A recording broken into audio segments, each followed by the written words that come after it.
Number 2, danger. Use either danger, severe, or warning, which is less severe. So danger means there's severe hazards. Warning means maybe less severe. Okay. Hazard statement, well, there should be a comma in there. I don't think I can put it. Maybe I can. The hazard statement is number 3, a phrase assigned to a hazard class that describes the nature of the product's hazards. So in this case, the N-propyl alcohol, highly flammable, liquid and vapor. Are we getting a lot of static, or am I just having trouble with my headset?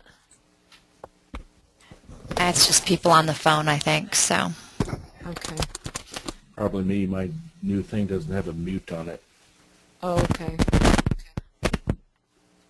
All right.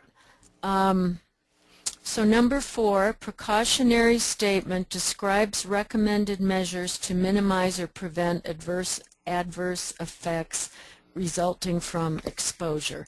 In this case, it says keep away from heat, sparks, open flame, hot surfaces. No smoking. Avoid breathing fumes, mist, vapors, or spray. Wear protective gloves, protective clothing, eye protection, and face protection.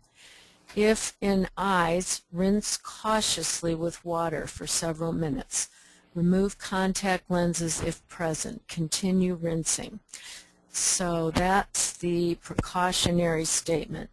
Also, I might add while we're at it that as you read your SDSs, if you've got chemicals in your building that require eye protection and face protection, then we should have those protections available. And hopefully make sure that our staff uses them when they're using these chemicals. Number 5, supplier information, name, address, telephone number of the manufacturer, supplier, Acme Chemical Company. Now the pictograms over here in number 6, these are the graphical symbols intended to convey specific hazard information visually. So you can see, I'm sure that means flammable, and we'll look ahead at the next slide to see what the other ones mean. Uh-oh. Did I do it again? I don't have this printed out. No, I guess not. I just expected the next one to be different. Okay, so the safety data sheets were formerly known as material safety data sheets, MSDSs, and are now SDSs. This safety data sheet requires 16 sections, and they should be consistent in important protection information. So all of these 16 categories you see below, I believe, are supposed to be in the same place on each SDS sheet, so that if you learn kind of where things are on the SDS sheet, you'll always know where to look for that information, and I don't think that was previously the case. Okay. Here are the pictograms and what they stand for. I think the ones we saw in the alcohol were flame. So flammables, pyrophorics, I don't even know what those are. Sounds like fireworks to me. Self-heating, emits flammable gas, self-reactives, and organic peroxides. I guess those are the type of chemicals that fall under that flame classification.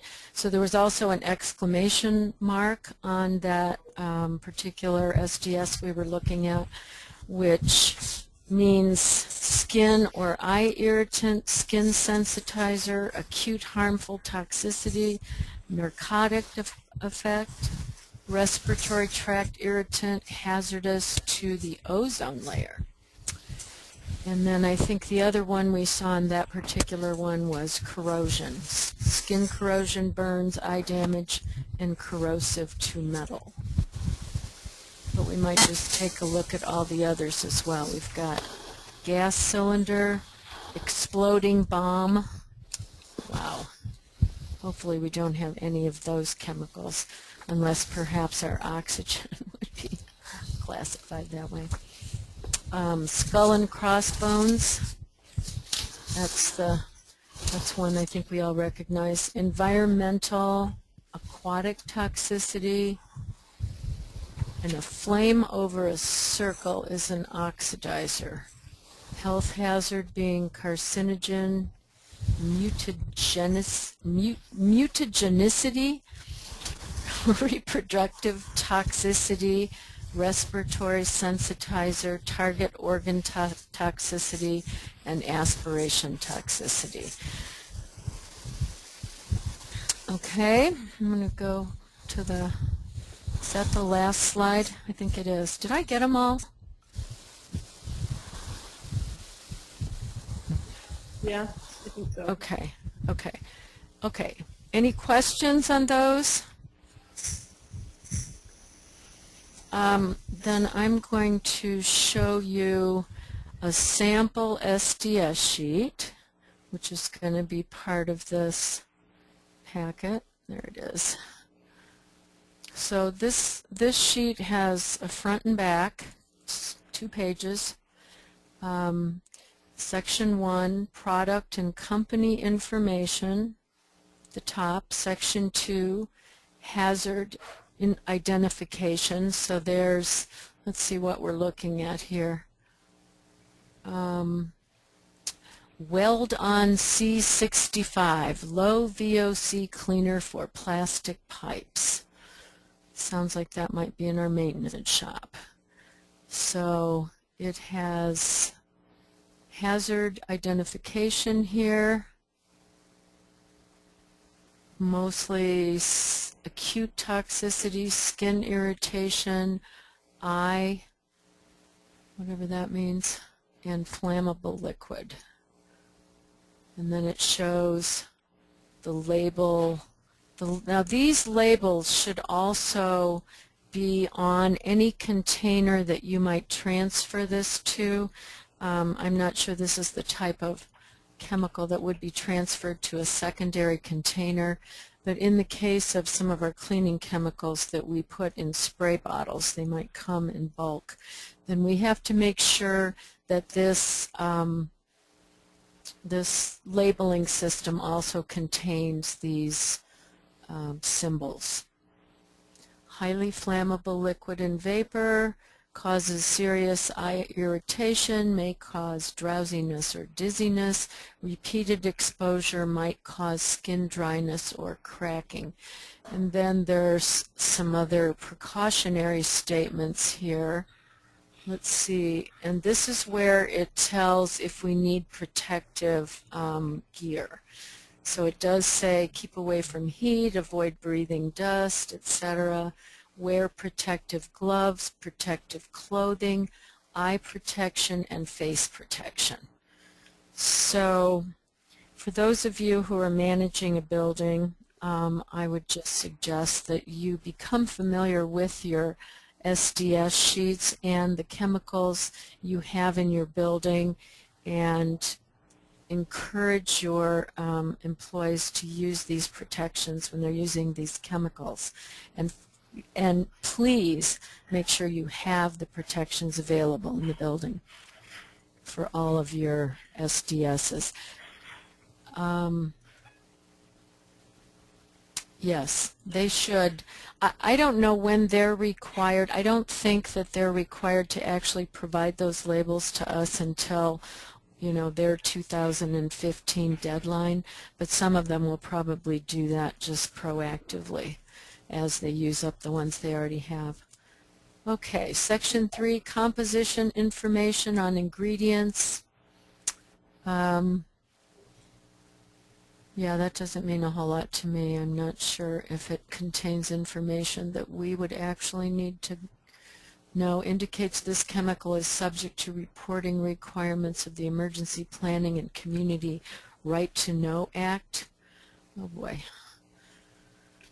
Okay, so first aid measures, section 4 is obviously something we want to be able to find right away. So if somebody does have an exposure incident, they should be able to go to your SDS book, which should be accessible to everybody working in the building, and find this SDS sheet to see what they should do if they happen to get this in their eyes or on their clothes or their skin. So this gives a pretty good description of how to follow up if there was an exposure issue.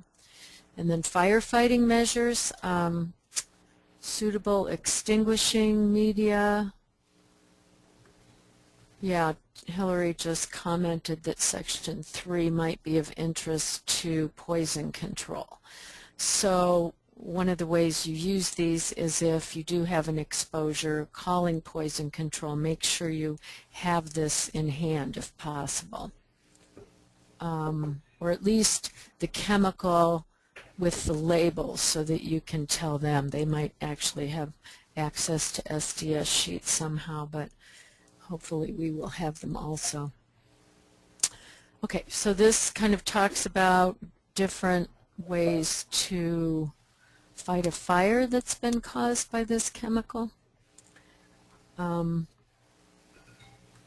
don't know if anybody has thoughts about that, but I'm sure the fire department would, and along with our own, I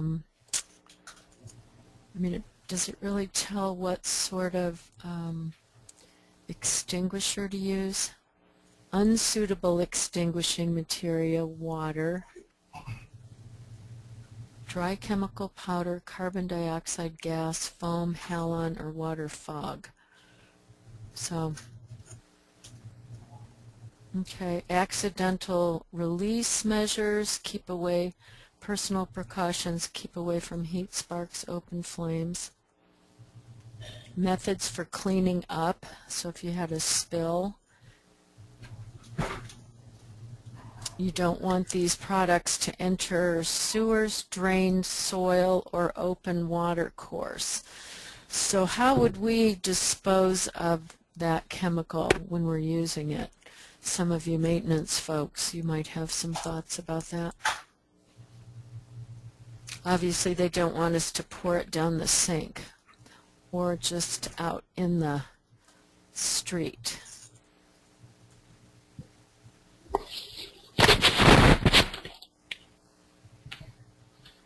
It says clean up with sand or other inert absorbent material. Transfer to a closable steel vessel. Well, there's the answer.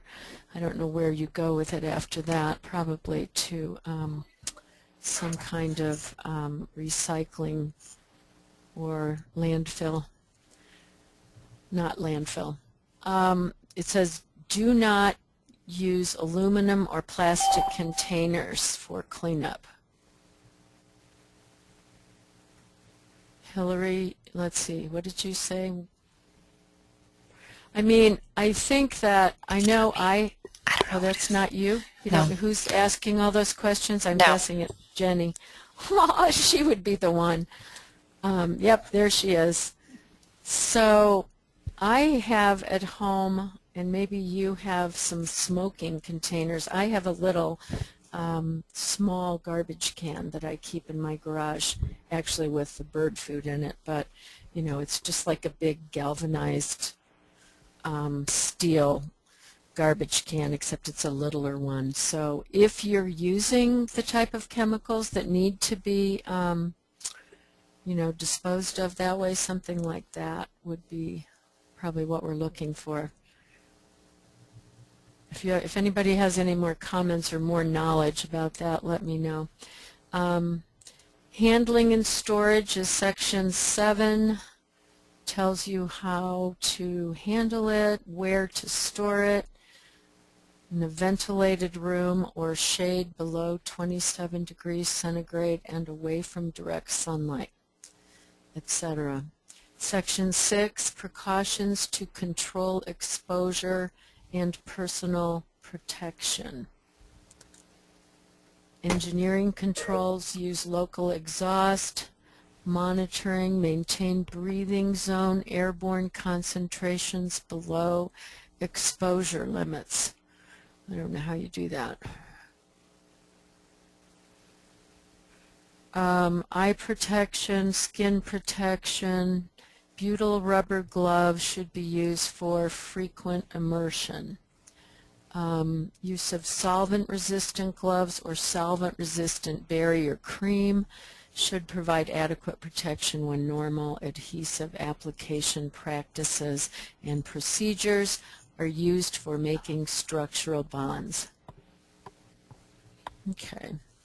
As I say, there's quite a few things on here. I don't really know what they mean, but I think that we can get the information mostly that we need from these in terms of how to protect ourselves. And we'll just have to figure out if we have chemicals that need special handling for disposal. We may need to do a little research.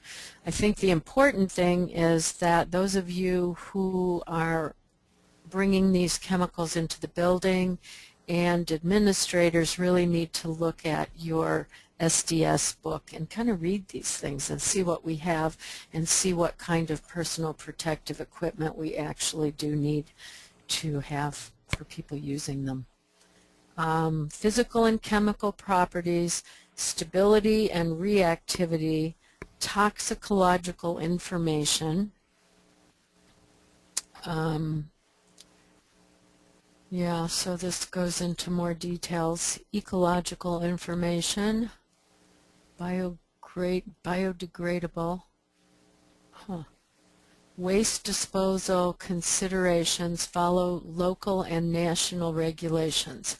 Consult disposal expert. There's how we do it. If any of you are disposal experts, we probably ought to get some procedures put together about special handling of some chemicals.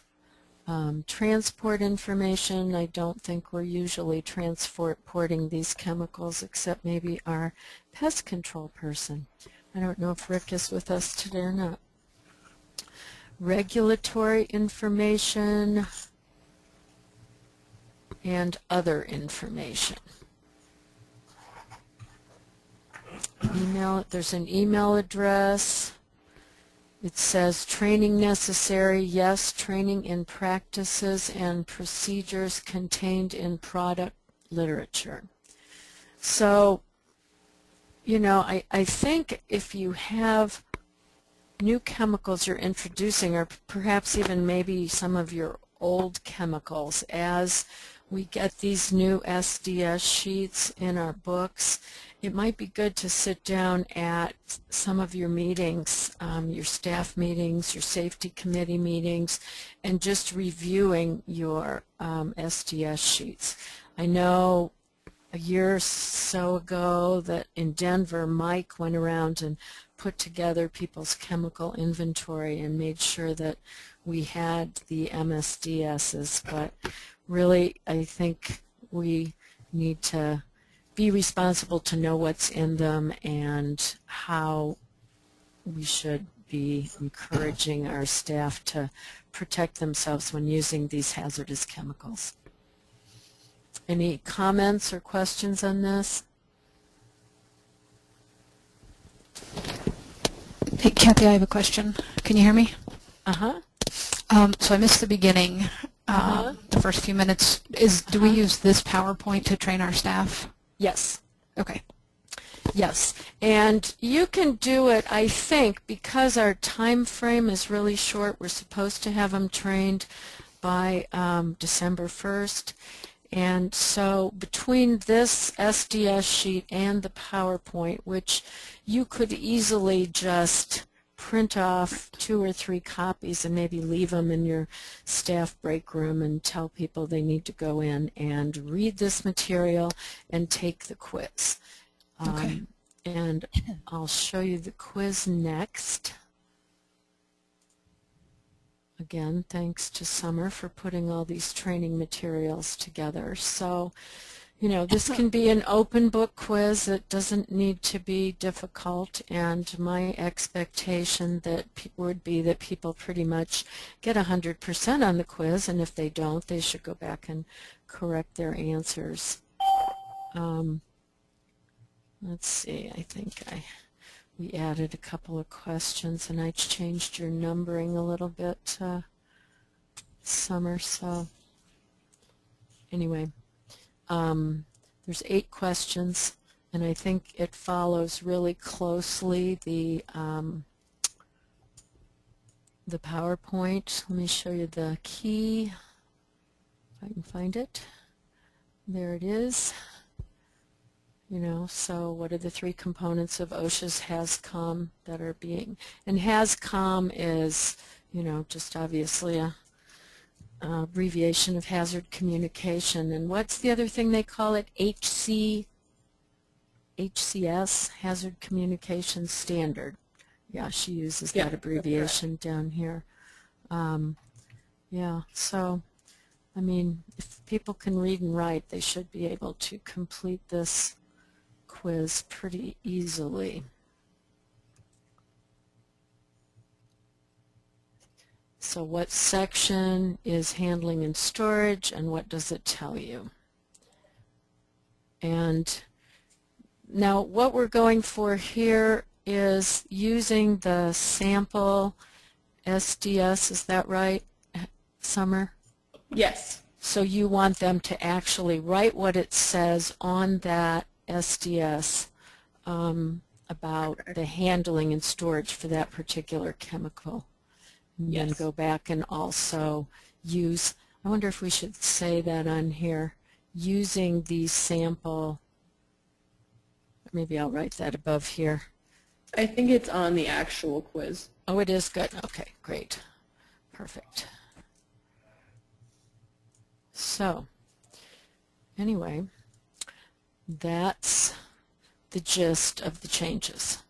And we will send these to you today so that you will have them if, you know, you happen to be having a staff meeting, or, you know, if you want to just put them in your communication book that all staff please read this information and take the quiz. The last thing I want to show you,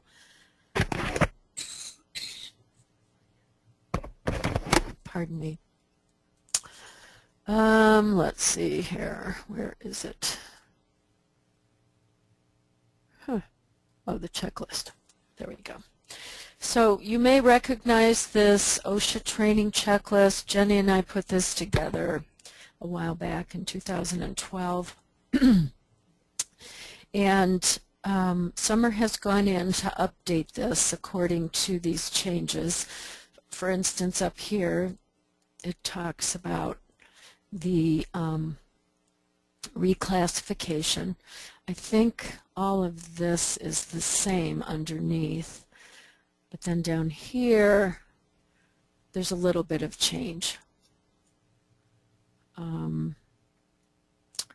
about the labeling. It's not very specific, so, but it does have some of the new requirements about the product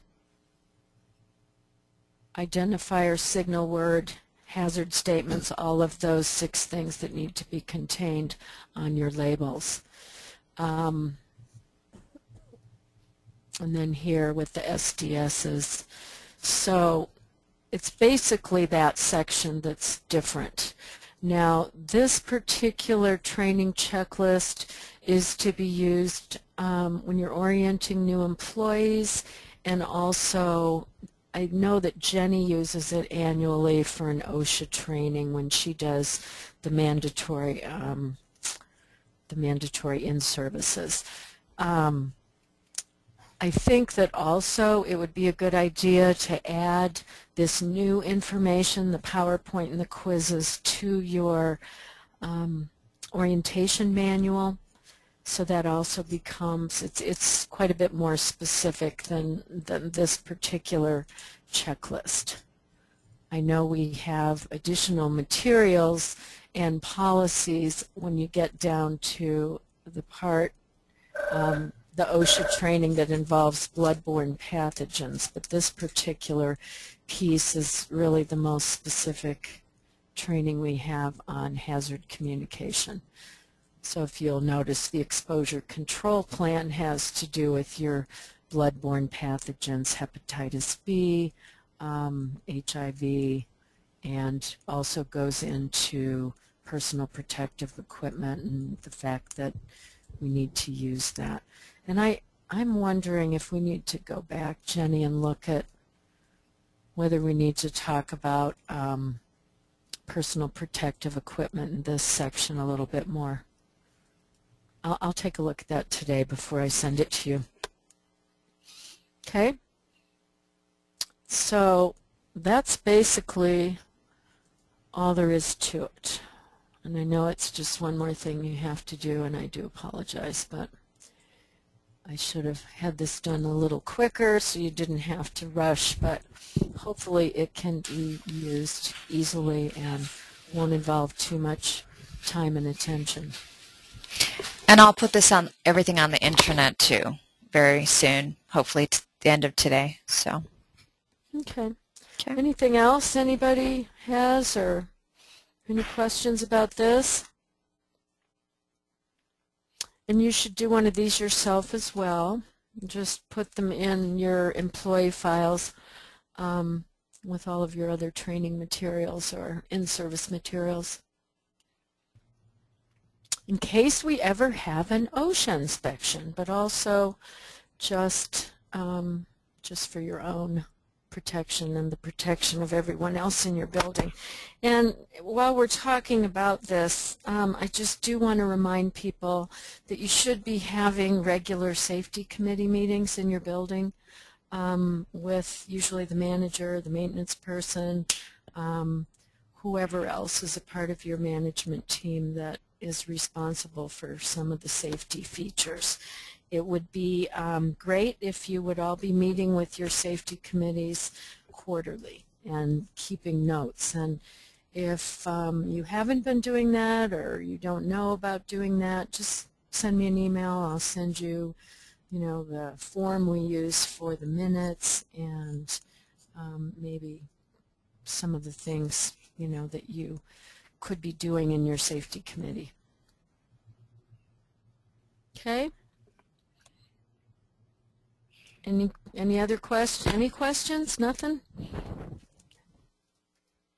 Okay. Kathy, I have one question. When you transfer to us a spray bottle or whatever, do we order those stickers? Those, those flammable or whatever? I think can we order those, or?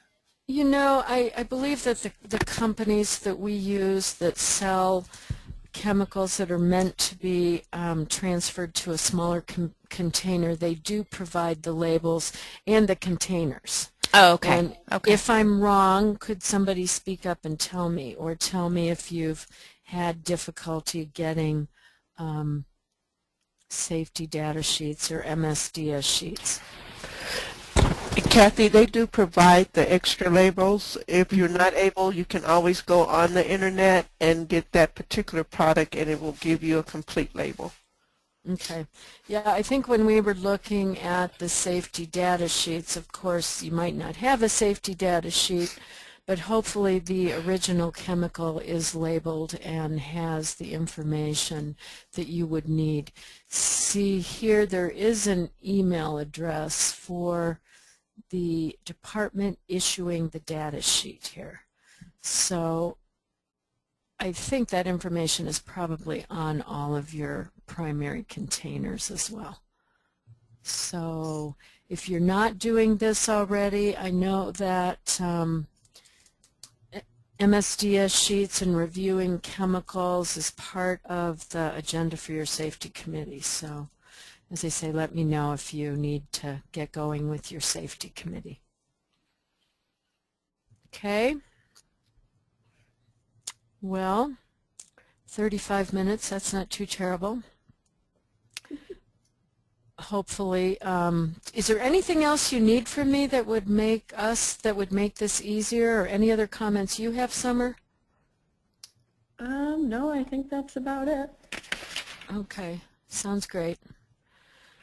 Okay, then I guess we'll talk soon. It was great to see everybody last week, those of you who are at the managers meeting. Okay. Happy Thanksgiving. Be safe. All right. Thanks, everybody. Bye. Bye-bye. Hey, bye.